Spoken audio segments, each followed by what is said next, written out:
नमस्कार, आप देख रहे हैं के न्यूज इंडिया। मैं हूं आपके साथ गरिमा वाजपेयी। खबर उत्तराखंड का रुख करेंगे, उससे पहले एक नजर आज की सुर्खियों पर डालते हैं। उत्तराखंड में नई आबकारी नीति को मंजूरी के बाद शराब की ओवर रेटिंग पर लाइसेंस होगा कैंसिल। धार्मिक क्षेत्र के आसपास की दुकानें होंगी बंद। 7 मार्च से राजभवन का रंग बिरंगे फूलों का संसार। राज्यपाल और सीएम करेंगे उद्घाटन। विशेष पोस्टल कवर के लिए जटामान हुआ सीएम धामी की अध्यक्षता कैबिनेट की बैठक। अब छात्रों को राज्य आंदोलन पढ़ाया जाएगा इतिहास। कैबिनेट की मिली मंजूरी।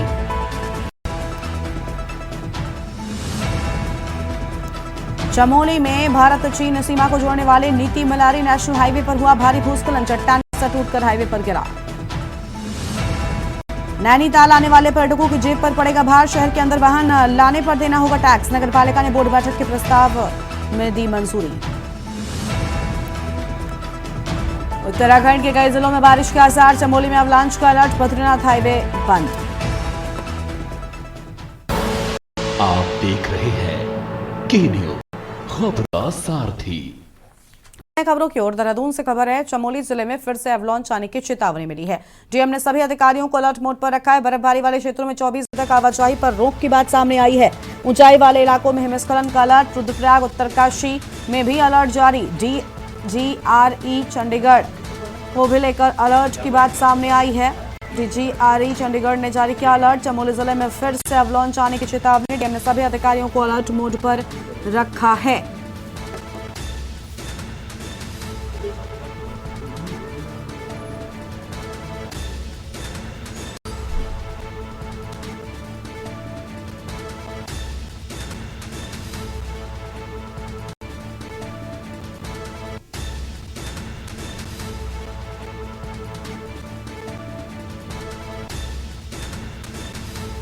देहरादून से खबर। चमोली जिले में फिर से अवलांच आने की चेतावनी।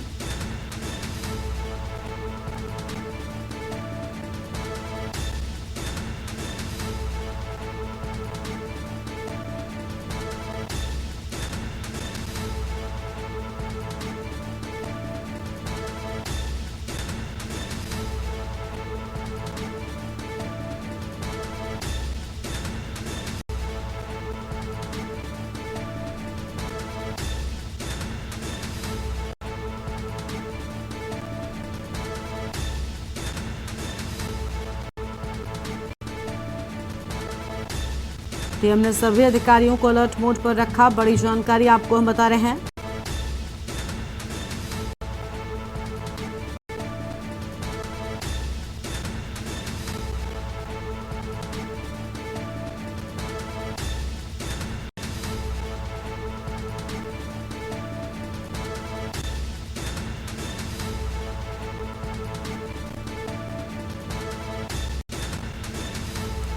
रुद्रप्रयाग उत्तरकाशी पिथौरागढ़ में अलर्ट जारी। अहम खबर आपको हम बता रहे हैं। DGRE चंडीगढ़ ने जारी किया अलर्ट। बड़ी जानकारी आपको हम बता दें।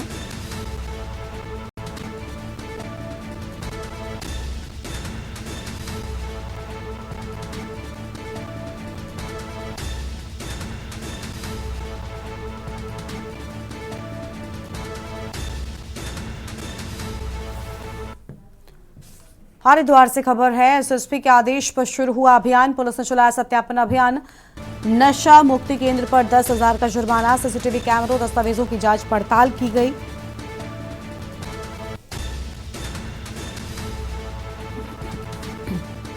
संचालक को सुप्रीम कोर्ट हाईकोर्ट के दिशा निर्देशों का पालन करने का आदेश। पुलिस ने कहा सत्यापन अभियान आगे भी जारी रहेगा। एसएसपी का आदेश पर शुरू हुआ अभियान। पुलिस ने चलाया सत्यापन अभियान। बड़ी जानकारी आपको हम बता रहे हैं।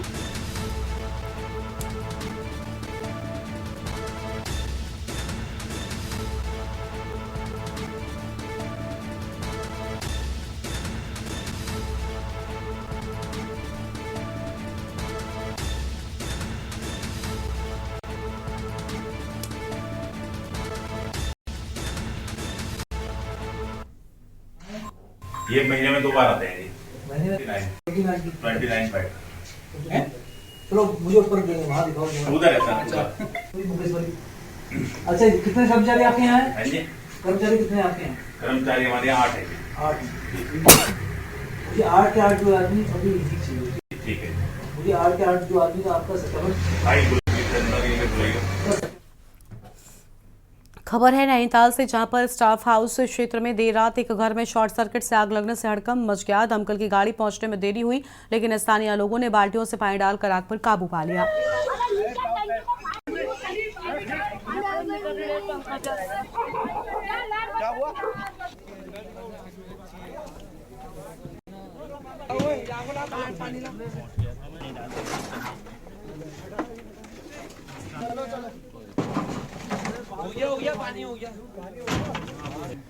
ये तारी राम के यहाँ पर आग लगी। जब हम पहुंचे तो आस पड़ोस वालों ने लगभग पूर्ण रूप से बुझा ही चुके थे। थोड़ा बहुत है हमने देखा, थोड़ा बहुत बाल्टियों से पानी डलवा के हमने पूर्ण रूप से मतलब करके आग बुझवा दी है यहाँ पर। और उनका जो भी सामान था उस रूम का लगभग खत्म हो चुका है। अब जो भी है वो तो फिर पूर्ण निरीक्षण के बाद में पूरा पूर्ण रूप से पता लग पाएगा कि क्या लागत है उसकी। इस कमरे में थे, पूरा सामान जल गया मेरा, कुछ भी नहीं बचा उस कमरे में। तो वो भी पड़ोस वाले ने बताया। तो सरकार से क्या करूं, मंगलसूत्र था वो भी जल गया, पूरा सामान जल गया। कैसे काम कर करके बनाया था, कहाँ से करूं अभी तक सब पूरा सब जल गया। वहाँ एक माला थी वो भी जल गई, सब जल गया।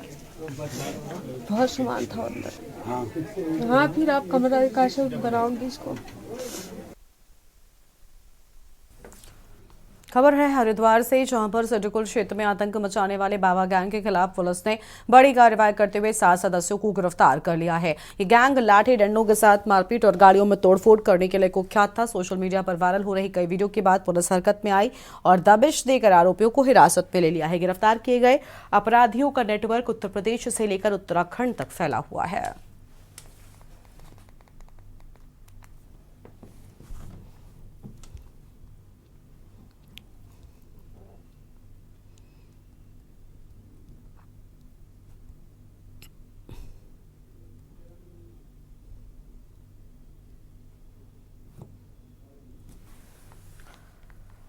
खबर है बागेश्वर से, जहां पर गुलदार की दहशत बढ़ती ही जा रही है। ग्रामीण क्षेत्रों के साथ ही नगरीय इलाकों में भी गुलदार की घुसपैठ से लोग भयभीत हैं। ताजा मामला बिलोना के समीप ग्राम कफोनी का है, जहां पर एक गुलदार बीती रात एक मकान में घुस आया, रसोई में मौजूद महिला और उसकी बेटी पर हमला कर दिया। घर वालों ने मुश्किल से दोनों को बचाया, जबकि गुलदार घर के बाहर बने चूल्हे में फंस गया।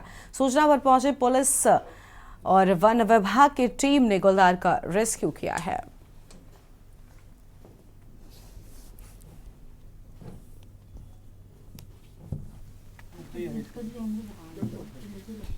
लेकिन ये ठीक कह रहे हो आप कि कुत्ते ने इसको। हाँ, वही तो कह रहा हूँ ना, इलाज। बच्चे के चक्कर में बच्चे अब हम चैनल बंद करके भगाने की कोशिश तो हम भी करते इसको, लेकिन मैंने ये सोचा घायल क्योंकि कुत्ते ने इसको घुमा रखा है। जो ये वीर माधव सिंह भंडारी जो तकनीकी विश्वविद्यालय है, वहाँ हमें काफ़ी बच्चों से सूचनाएं मिली कि यहाँ मतलब यूनिवर्सिटी में घपला हो रहा है। फिर जब हमने इसमें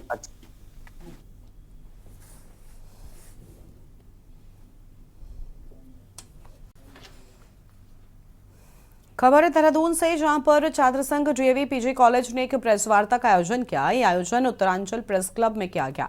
प्रेस वार्ता का मुख्य उद्देश्य वीर माधव सिंह भंडारी उत्तराखंड तकनीकी विश्वविद्यालय देहरादून में चल रही अनियमितताओं को उजागर करना है। वहीं सिद्धार्थ अग्रवाल ने कहा कि वीर माधव सिंह भंडारी उत्तराखंड तकनीकी विश्वविद्यालय में सॉफ्टवेयर डेवलप करने के नाम पर करोड़ों का घोटाला सामने आया है।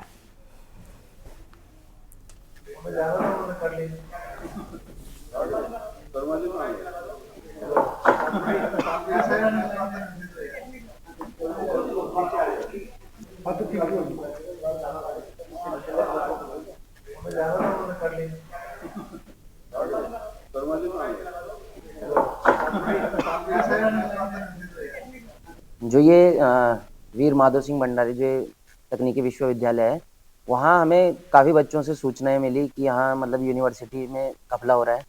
फिर जब हमने इसमें अच्छे से पता किया, बारीकी से जब हमने इस पर रिसर्च करी, तो पता चला कि वहाँ डिग्री में घपला है, मार्कशीटों में घपला है। उसमें प्रॉपर वो ना ही सर्विस प्रोवाइड कराते हैं और जितने नॉर्म्स होते हैं ना ही वो पूरे हो रहे हैं। लेकिन वाइस चांसलर से जब पूछा गया तो उन्होंने भी मतलब इसका कोई जवाब देना सही नहीं समझा। और बाद में जब उस पर रिसर्च हुई, इस पर कमेटी बैठी, इसमें जब पूरी जांच हुई, तो तब पता चला कि ये वाइस चांसलर की ही रिश्तेदार की या बेटे की कोई कंपनी है शायद। तो ना ही वो इसमें मतलब इस जो ये सिस्टम में जितने नॉर्म्स होते हैं ना ही वो पूरे हो रहे हैं ना कुछ, और कंटिन्यू मतलब ये सिस्टम में घपला चल ही रहा है। और अब सीधा आपको हरिद्वार लेकर चलते हैं, जहां पर विकसित भारत विकसित उत्तराखंड कार्यक्रम में पहुंचे धामी क्या कुछ कह रहे सुन लेते हैं। बड़े बुजुर्गों और बड़ी संख्या में मैं देख रहा हूं कि इस कार्यक्रम में आज हमारे छात्र एवं छात्राएं भी आए हैं। सभी मेरे प्रिय छात्र एवं छात्राएं, मीडिया के हमारे सभी मित्र, मैं विकसित भारत उत्तराखंड विशाल मेगा शुभारंभ अवसर पर आप सभी का हृदय से स्वागत करता हूं, आप सबका अभिनंदन करता हूं। विकसित हो रहे उत्तराखंड की अद्भुत और जीवंत छवि को प्रस्तुत करने के लिए सुंदर और ज्ञानवर्धक इस प्रदर्शनी में निश्चित रूप से आप सबके बीच में आकर एक बहुत ही शानदार और एक ऐसा वातावरण जिसमें हम सभी को एक नए भारत की झलक दिखाई दे रही है। एक खुशी का यहाँ पर सबको कि अभी मंच में आने से आदि नरेश बंसल जी मुझे पूरी प्रदर्शनी में गए थे, जहां DRDO द्वारा इसरो, TSDC और मानकों के साथ ही अनेक केंद्रीय एजेंसियों आकर विकसित भारत, आत्मनिर्भर भारत की उपलब्धियों के बताया जाए। अनेक तेजी से बढ़ रहे हैं। स्टार्ट श्रेणी में हम आप श्रेणी में यहाँ पर स्टॉल कर विभाग जन कल्याणकारी इस में दर्शाया ही नहीं, और हमारे स्वयं सहायता समूह सेल्फ ग्रुप के द्वारा विभागों में को लगाकर उनको प्रदर्शनियों में रखा गया है, जो उत्तराखंड में आज मजबूत हो रही ग्रामीण अर्थव्यवस्था की भी मिसाल प्रस्तुत कर रहे हैं। मैं संक्षिप्त शब्दों में यदि कहूं तो न केवल आदरणीय प्रधानमंत्री श्री नरेंद्र मोदी के कुशल नेतृत्व में हमारे देश को मिल रही उपलब्धियों को उजागर कर रही हैं, बल्कि आगामी 2047 तक को विकसित राष्ट्र बनाने की दिशा में प्रतिबद्धता से जन जन को जोड़ने का काम कर रही है। जनगण मन को आगे लेकर विकसित भारत को आगे बढ़ रहा है। भाइयों बहनों, हमारा राष्ट्र जो प्राचीन काल से ही ज्ञान विज्ञान और कला और संस्कृति के क्षेत्र में अग्रणी था, आज प्रधानमंत्री मोदी जी के कुशल नेतृत्व में पुनः अपने ऐतिह्य को प्राप्त करने की दिशा में बहुत तेजी से आगे बढ़ रहा है। दुनिया के अंदर भारत का मान सम्मान, वैश्विक रूप से भारत की पहचान बढ़ रही है।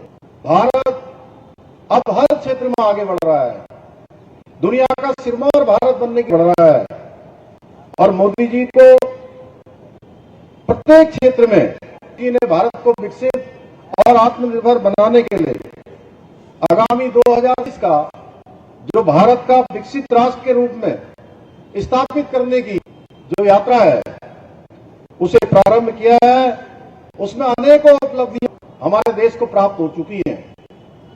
आज भारत शिक्षा के, चिकित्सा के क्षेत्र में, कृषि के क्षेत्र में, विज्ञान, शोध, उत्पादन और तकनीकी विकास सहित विभिन्न क्षेत्र आज दुनिया के बड़े बड़े विकसित देशों को भी पीछे छोड़ता जा रहा है। नए आयाम गढ़ने का काम कर रहा है, नित नई उपलब्धियां हासिल करने का काम कर रहा है। नतीजा है कि आज भारत दुनिया की 5वीं सबसे बड़ी अर्थव्यवस्था बन गया है। इसके साथ ही आज भारतवर्ष विश्व के एक प्रमुख सांस्कृतिक केंद्र के रूप में भी अपनी पहचान बना रहा है।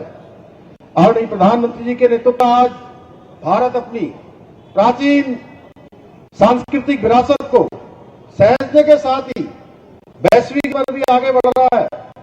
वहीं दूसरी ओर आज हमारी सेना आधुनिकीकरण की ओर आगे बढ़ रही है।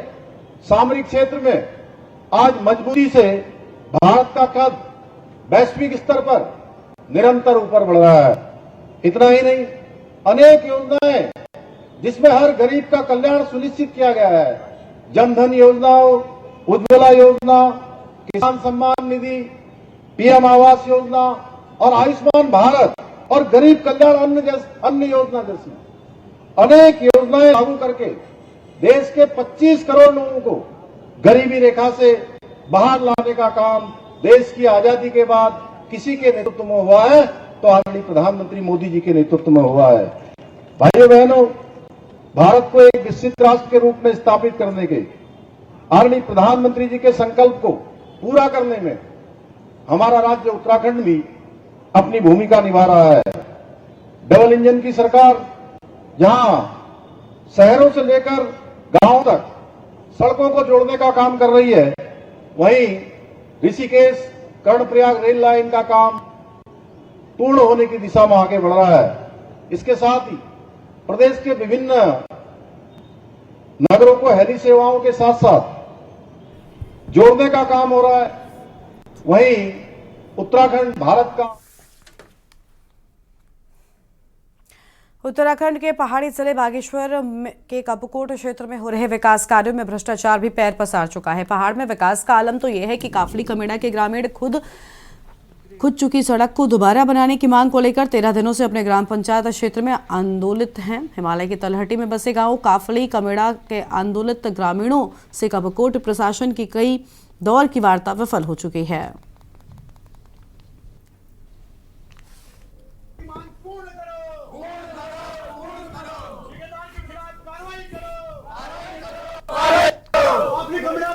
जांच करो।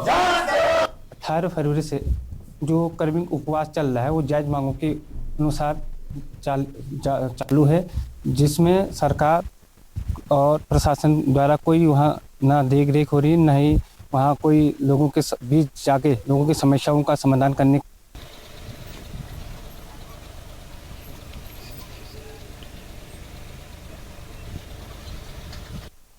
ग्रेट।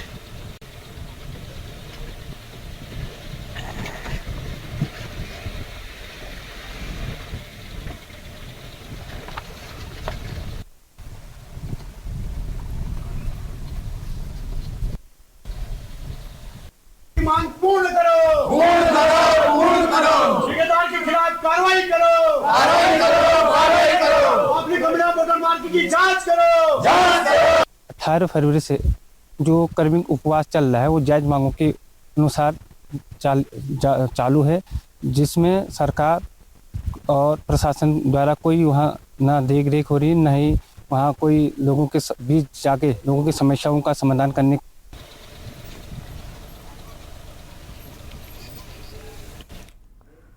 एक ब्रेक के लिए यहां पर रुकते हैं, चल लौटेंगे। आप देख रहे हैं के न्यूज, खबरों का सारथी।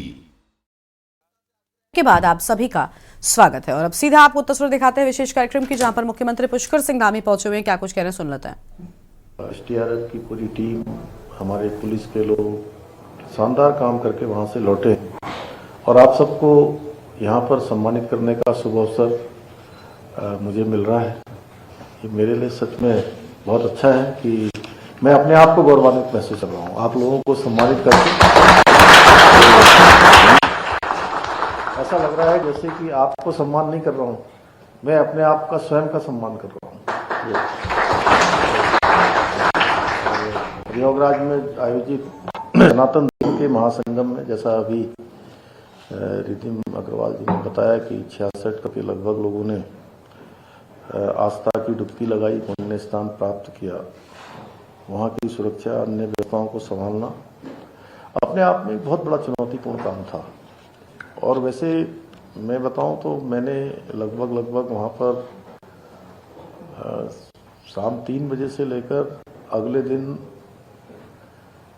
11 बजे तक, 11 ही होगा ना, 11 के आसपास, जो भी 17-18 घंटे मैं वहाँ रहा हूँगा, तो मैंने देखा कि क्या सैलाब था, सड़कों पर भी, यहाँ भी, वहाँ भी, और उन व्यवस्थाओं को संचालन करना बहुत चुनौतीपूर्ण काम था।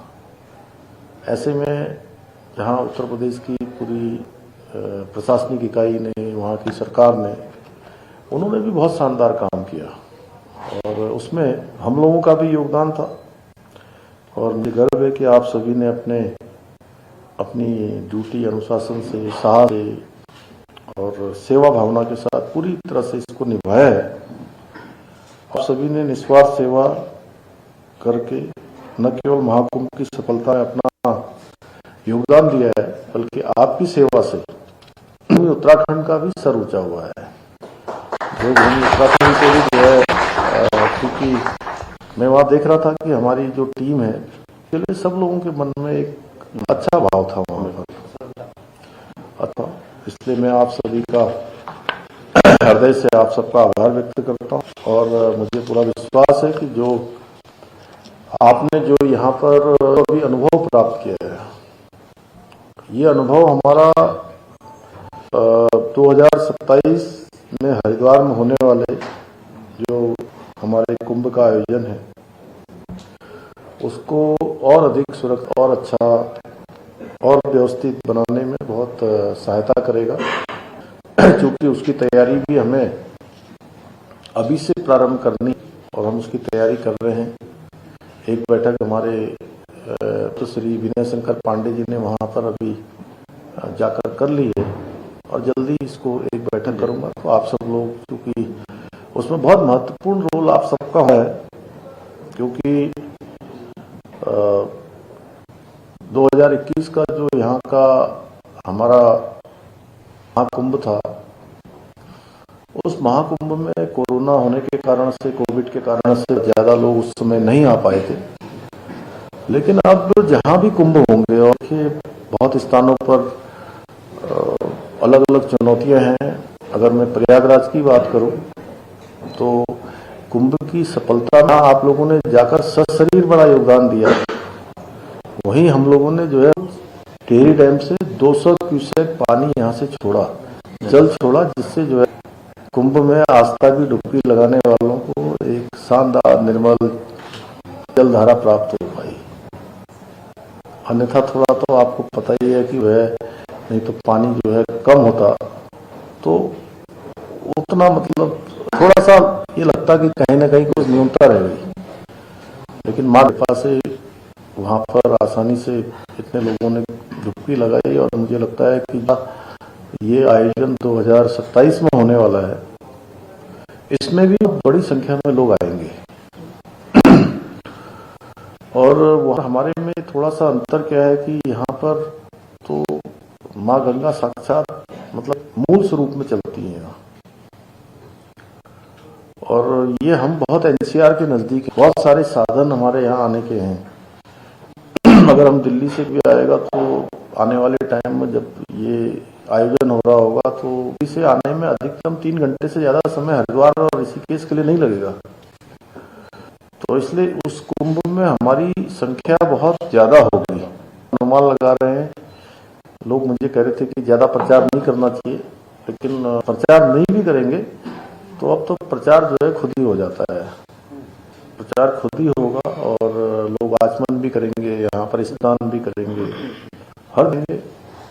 और ये प्रचार क्या होता है कि जब ऐसे आस्था के, धर्म के आयोजन होते हैं तो ये आयोजन का प्रचार केवल पोस्टर लगाने से, अखबारों में देने से, विज्ञापन देने से, बल्कि मैन टू मैन, जैसा स्वामी विवेकानंद जब शिकागो की धर्म सम्मेलन से लौटकर आए,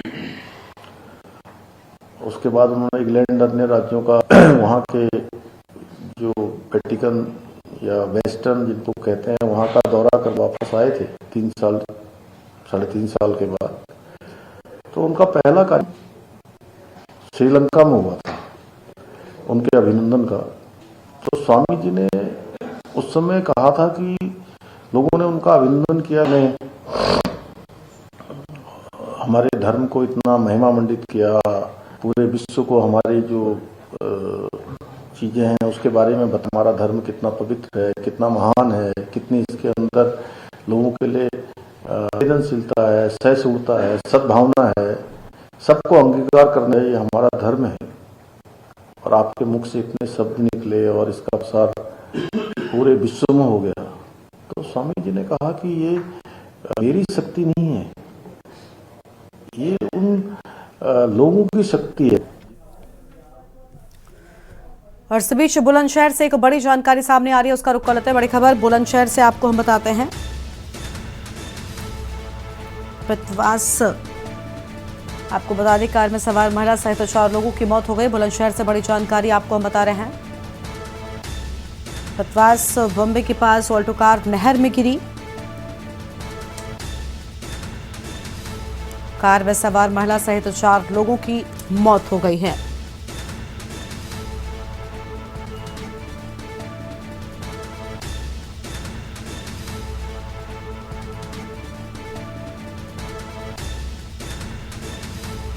परिवार शादी समारोह से अमरोहा लौट रहा था। बड़ी जानकारी आपको हम बता रहे हैं।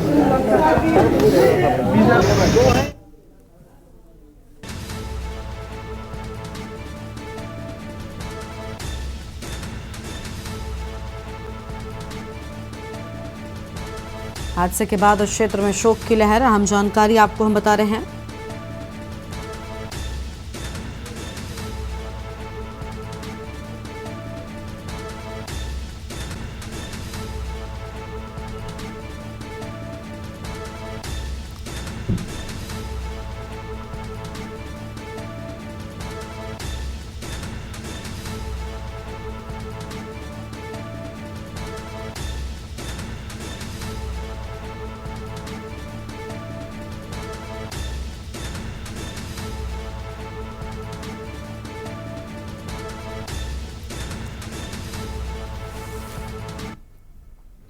इस बुलेटिन में इतना ही। देखते रहिए न्यूज़ इंडिया। नमस्कार।